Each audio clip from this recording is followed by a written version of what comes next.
Kita akan mulai. Kita akan lanjutkan kemarin, pelajaran kemarin. Nah, karena tanggal 21 kita sudah mulai PTS.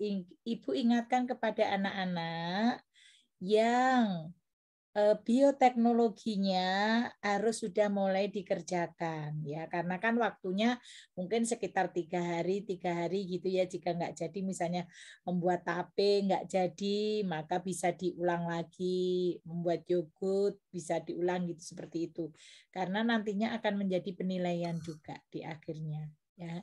Dan kita akan gunakan materi ini, materi yang kemarin kita pelajari. Sebagian sudah kita pelajari di sekolah, nanti ikut pada penilaian PTS ya. Jadi mungkin ada 3 bab yang akan masuk pada penilaian PTS. Nah, kita sekarang akan lanjutkan. Ibu minta izin share screen ya, Nak.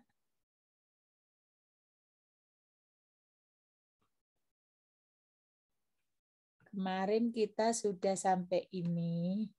Tapi Ibu kepingin mengulang sedikit saja tentang ini. Tentang kemarin ada nomor atom dan nomor massa. Ya. Kemudian unsur dan senyawa. Nah ini. Kemarin kan kita terakhir sampai molekul unsur dan molekul senyawa. Nah, yang anak-anak ingat, yang dimaksud unsur itu kan dirinya sendiri, ya kan? Kalau senyawa gabungan dari beberapa unsur, boleh sama, boleh tidak sama, kan gitu ya? Gabungan dari beberapa unsur, boleh sama, boleh tidak sama. Nah, sekarang coba Ibu ulas kembali kemarin. Ibu akan tanya. Nah, misalnya gini, Nak. Kemarin kalau Ibu punya rumusnya air, misalnya kan H2O. Nah, berarti air ini terdiri dari unsur apa saja, Nak? Hidrogen dan oksigen. Hidrogen dan oksigen. Berarti senyawa air terdiri dari 2 unsur, yaitu unsur hidrogen dan unsur oksigen. Kalau ditanya lagi, unsur hidrogen ada berapa? Ada 2. Oke, unsur hidrogennya ada 2, unsur oksigennya ada 1. Nah, boleh sama, boleh tidak sama. Misalnya gas oksigen O2, ya kan? Gas oksigen, berarti oksigennya ada 2. Nah, kalau misalnya kemarin yang Ibu tanya lagi, misalnya asam cuka, CH3COOH, CH3COOH. Pertanyaan Ibu, asam cuka ini terdiri dari berapa unsur? 3. 3 unsur. Unsur apa saja? Hidrogen, karbon, sama oksigen. Iya, unsurnya itu ada C, ada H, ada O. Sekarang kalau Ibu tanya, unsur dari asam cuka, ini asam cuka, karbonnya ada berapa, Nak, jumlahnya? 2. Oke, ada 2. Kalau Ibu tanya, berapa jumlah hidrogennya? 4. 4, oke. Berapa jumlah oksigennya? 2. 2. Oke, sayang. Ya. Oke, yang Ibu terangkan tadi salah satunya nanti akan keluar pada saat PTS. Jadi anak-anak paham, Ibu menanyakan jumlah unsurnya, misalnya seperti tadi, unsur penyusun dari asam cuka ada berapa misalnya. Apa saja tolong sebutkan misalnya seperti itu. Ya, jadi anak-anak sudah paham berapa jumlahnya misalnya asam cuka CH3COOH, berapakah unsur yang menyusun dari asam cuka dari unsur H. Anak-anak tahu. Oh, hanya ada 4 gitu ya. Jadi sudah tidak bingung lagi. Oke, sebentar. Sampai sini ada yang mau bertanyakah? Jadi besok itu untuk materi yang sekarang kita pelajari, berarti mulai dari ya, kalaupun nanti keluar kisi-kisinya keluar pada saat mau PTS, misalnya anak-anak model-model atom, misalnya disajikan gambar model-model atom, anak-anak bisa memilih mana model atom yang paling tepat.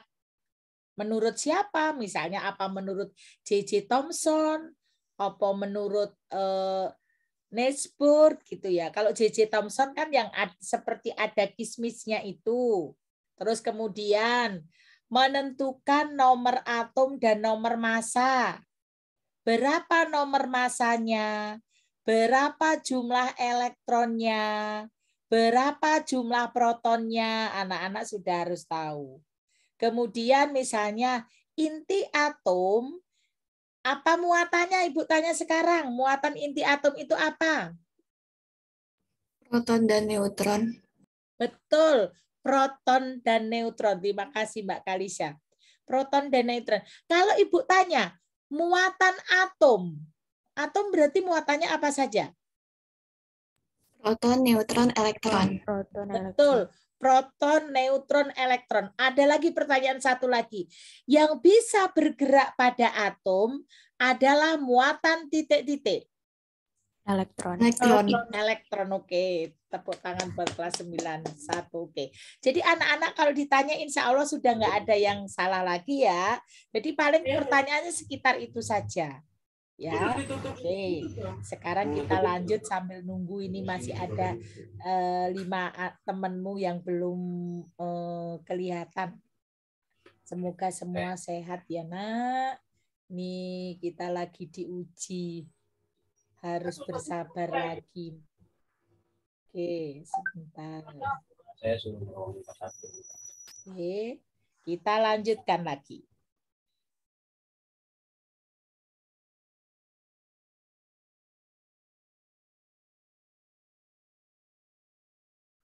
Nah, molekul, unsur, dan senyawa sudah. Kemudian atom dapat melepaskan elektron dan dapat pula menangkap elektron. Artinya jumlah elektron dari suatu atom dapat berubah. Nah, misalnya seperti ini, nak. Ketika anak-anak menggosok rambut dengan plastik, maka elektron dari rambut pindah ke plastik. Berarti yang tadinya muatannya netral antara positif dan negatif sama akan ketambahan elektron. Nah, jumlah bertambahnya itu berapa gitu ya muatannya itu. Jadi, jika sebuah atom itu kekurangan elektron, berarti dia bermuatan positif. Jika kelebihan proton atau muatan negatif positif, dia bermuatan positif, kelebihan proton. Kelebihan proton sama dengan kekurangan elektron. Gimana toh Bu, kok agak susah gitu ya? Nih, sekarang tak gambarkan.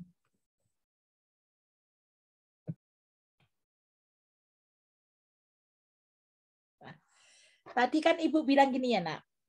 Ini ada atom. Nih, sebentar. Ibu mempunyai 2 atom misalnya. Di sini. Ada atom. Di sini misalnya tak kasih atom A dan atom B. masing-masing sama muatannya. Misalnya di sini positif, negatif, sama. Kemudian yang B juga sama, positif, negatif, negatif. Nah, sekarang karena terjadi gesekan, misalnya terjadi gesekan, maka atom A ini pindahlah ke atom B, elektron A pindah ke B. Nah, berarti elektron B kan bertambah, ya kan? Di sini kan menjadi begini akhirnya. Yang A, atom A ini akan bermuatan positif, negatif, positif. Atom B akan bermuatan positif, negatif, negatif, positif, dan tertambah negatif.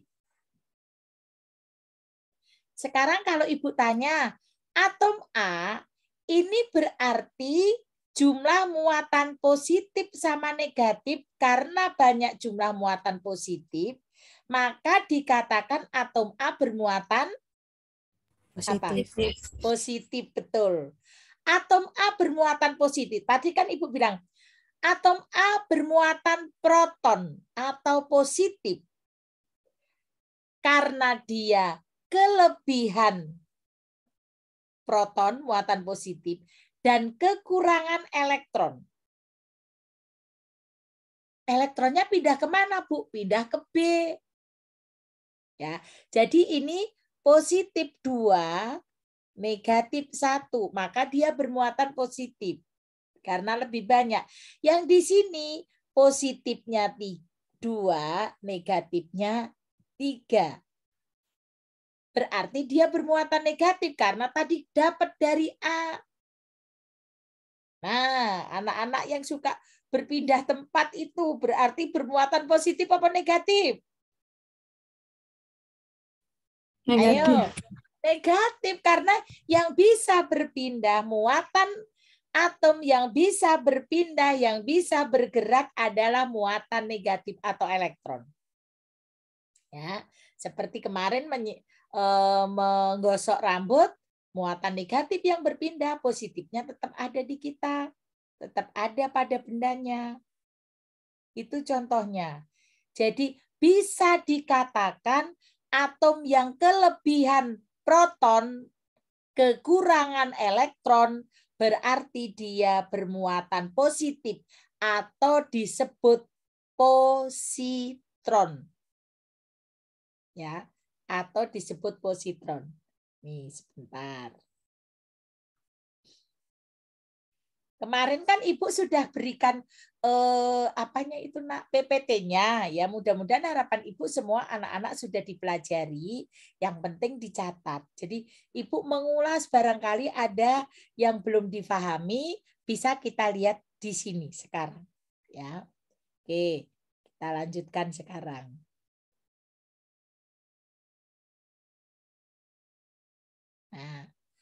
Nah, tadi ada anion, ada kation. Kation, anion itu negatif, kation itu positif. Positron positif. Ya, jadi ini sama. Kation dan anion. Anion itu kurang, yang negatif. Kation itu positif. Positif itu karena dia melepaskan elektron tadi. Yang A, atom yang A. Ya. Oke. Sekarang kita lanjutkan di sini contohnya. Nah, contoh anion dan kation. Contoh anion dan kation. Nah, contohnya bagaimana Bu anion dan kation itu?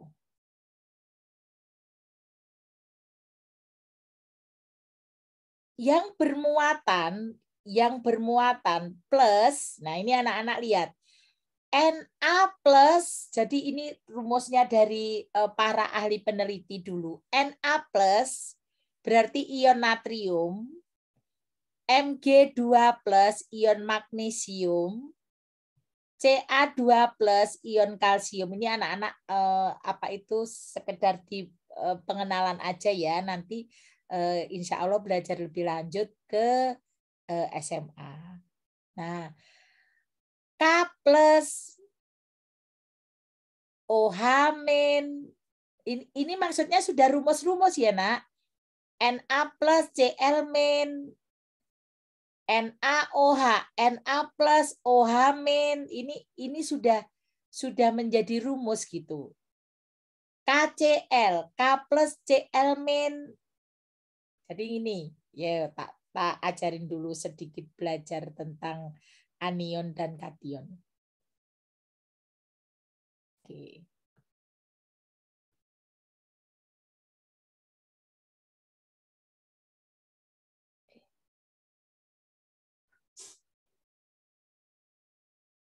Nah, gini nak. Kita belajar tentang sebentar. Sebentar nak.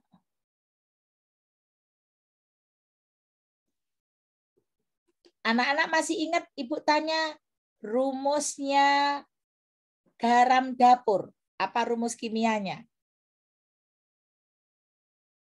NaCl. Betul. Nih, Ibu tulis ya. NaCl. Maka ini muatannya Na+ Cl-. Ya. Na+ Cl-. Anak-anak kenal kalau di lab KOH. Ini juga menjadi K+ OH-. Nah, ini simbol-simbol aja ya. Simbol-simbol aja. Jadi anak-anak cukup mengetahui aja ya. Oke, kita lanjutkan sekarang. Berikutnya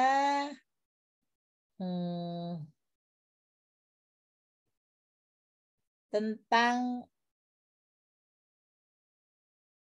materi dalam kehidupan sehari-hari beserta dampaknya bagi kesehatan. Gas oksigen bersifat mudah terbakar. Ini maksudnya yang anak-anak dalam kehidupan kita sehari-hari ya sayang. Suatu materi dapat terbakar apabila terdapat sejumlah oksigen yang cukup. Selain itu, oksigen juga bersifat dapat larut dalam air.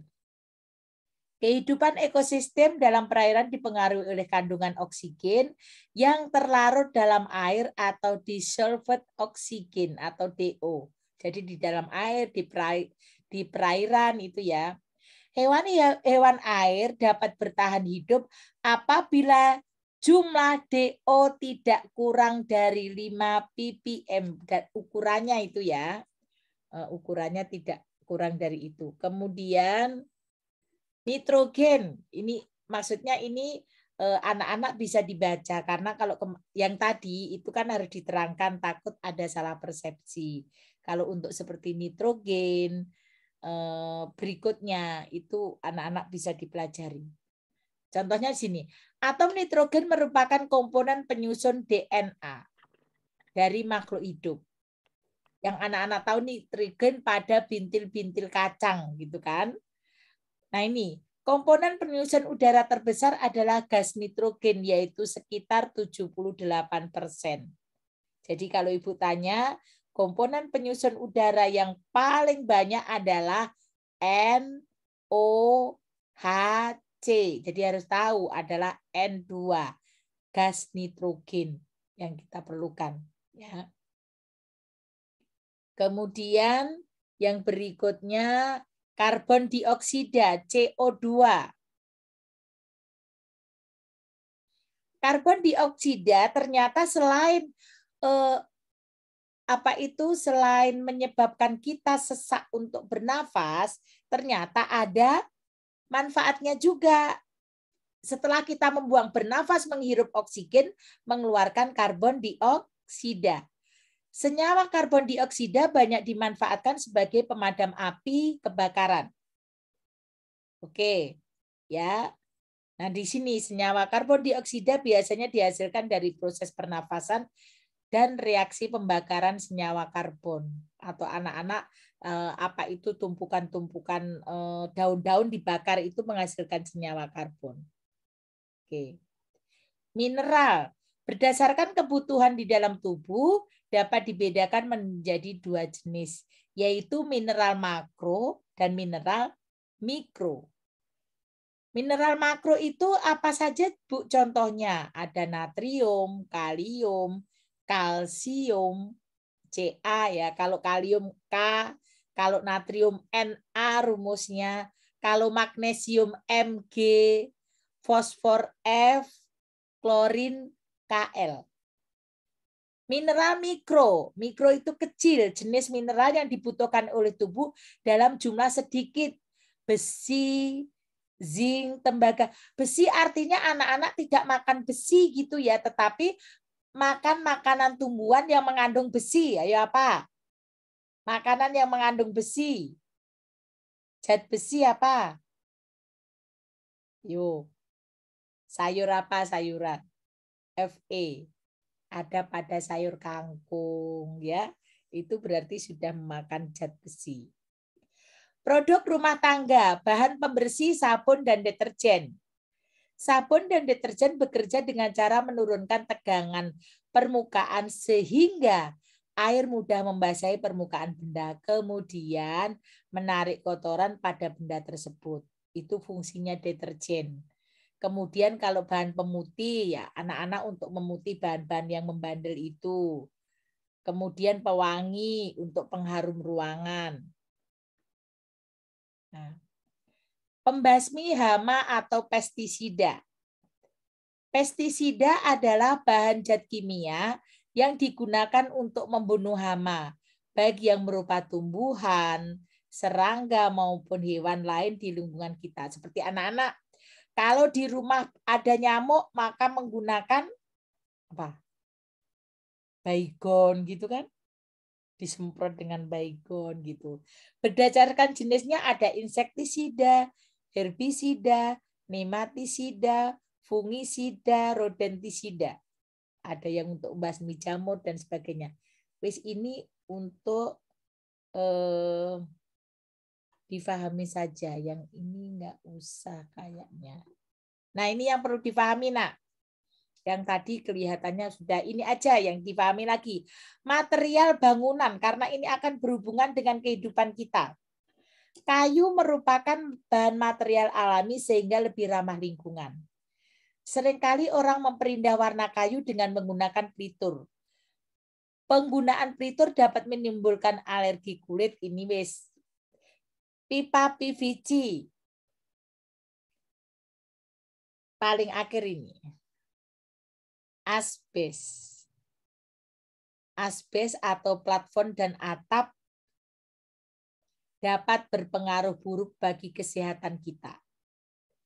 Asbes tersusun dari serat yang sangat kecil dan halus sehingga tidak terlihat oleh mata dan memiliki sifat sangat ringan.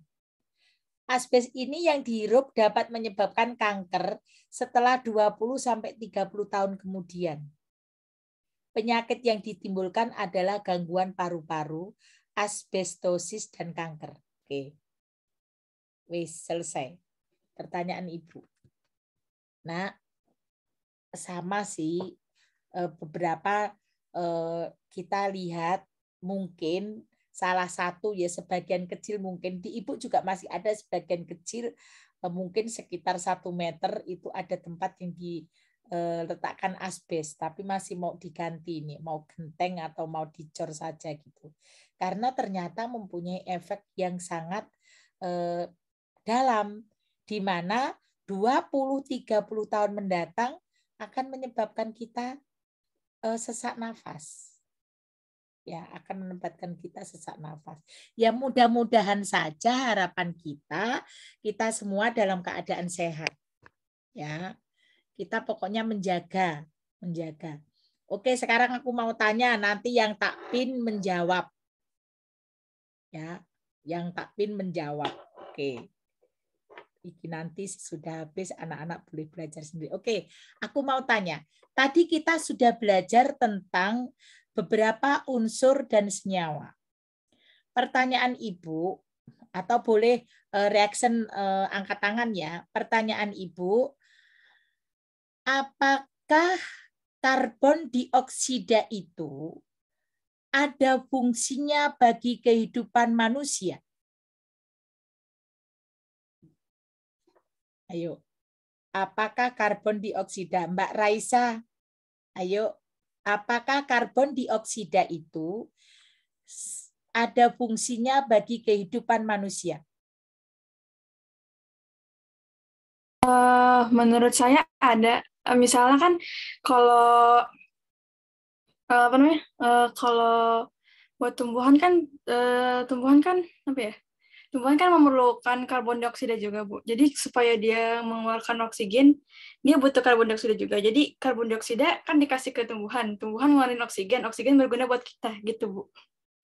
Oke, terima kasih. Oke, kalau aku Mbak Safa, sekarang Mbak Safa, bolehkah menjawab? Tadi udah tak terangkan loh, udah diterangkan loh tentang karbon dioksida, CO2.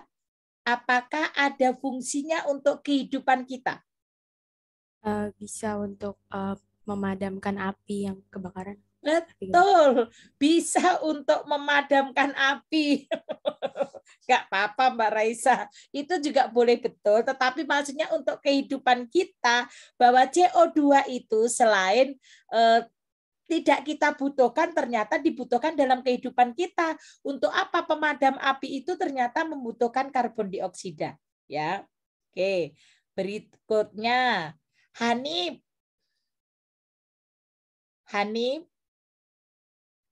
Ya, Bu.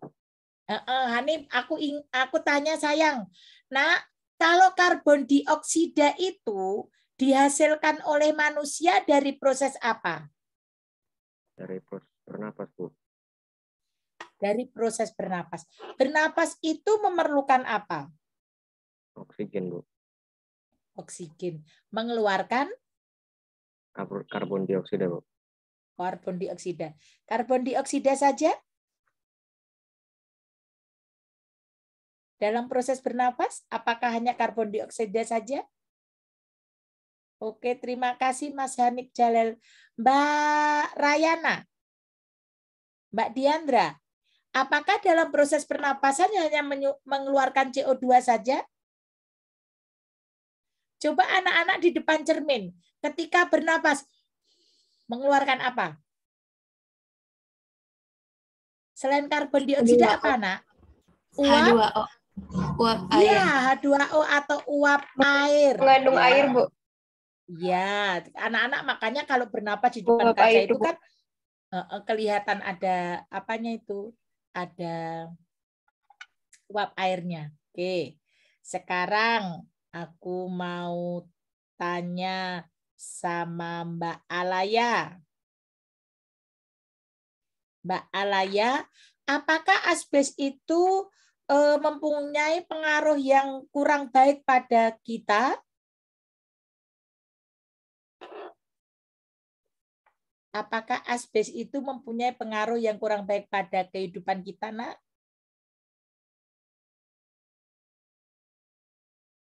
Sebentar, Ibu. Oke. Ada mungkin yang mau bantu? Mbak Deandra? Saya, Bu, Oke, Mbak Safa silakan. dapat mengakibatkan kanker, terus juga kita bisa jadi sesak napas. Oke, dapat menyebabkan kanker dan tiba-tiba tetap sesak napas. Oke, baik anak-anak. Kira-kira nanti pertanyaan-pertanyaannya akan seperti itu ya, yang Ibu sudah tanyakan. Kalau nomor atau nomor massa sudah kemarin kita tanyakan. Karena materi yang ini akan masuk pada PTS nanti. Yang Ibu ingatkan kepada anak-anak, jangan lupa mulai sekarang sudah dikerjakan percobaan tentang bioteknologi.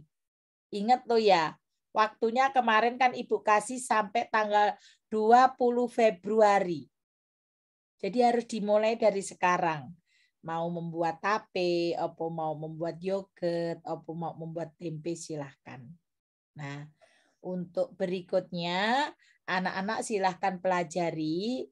Yang kurang jelas boleh ditanyakan. Kita akan lanjut ke WA group. Ya, karena gantian ini kasihan kalau Ibu di sini terus nanti anak-anak ini. Ya, silahkan. Kemudian dipikirkan, coba Ibu minta deh anak-anak nanti menuliskan apa yang mau dibuat, coba. Udah ada loh kelas lain yang mengumpulkan hasil prakteknya. Ayo, kelas 91 belum ada yang mengumpulkan. Jadi makanya Ibu bilang mulai dari sekarang, ayo silakan dimulai. Kalau nggak dimulai dari sekarang nanti nggak selesai-selesai. Oke sayang? Nanti kita ketemu di WA group ya. Kita sambil melanjutkan pembahasan kita. Anak-anak silakan jika ada yang mau bertanya. Tetap semangat, tetap sehat. Kita menghadapi pandemi ini ya nak. Saling mendoa, semoga semua saling disehatkan. Amin. Oke, Ibu akhiri dulu. Maaf Bu, sebentar. Ya sayang. Sopo iki angkat tangan. Raisa ya? Saya. Oke. Ya, saya mau izin SS dulu Bu buat dokumentasi buat buku tahunan. Oke. Sebentar. Anak-anak wajahnya dikelihatan. Nah, biar Ibu ada di kelas 91.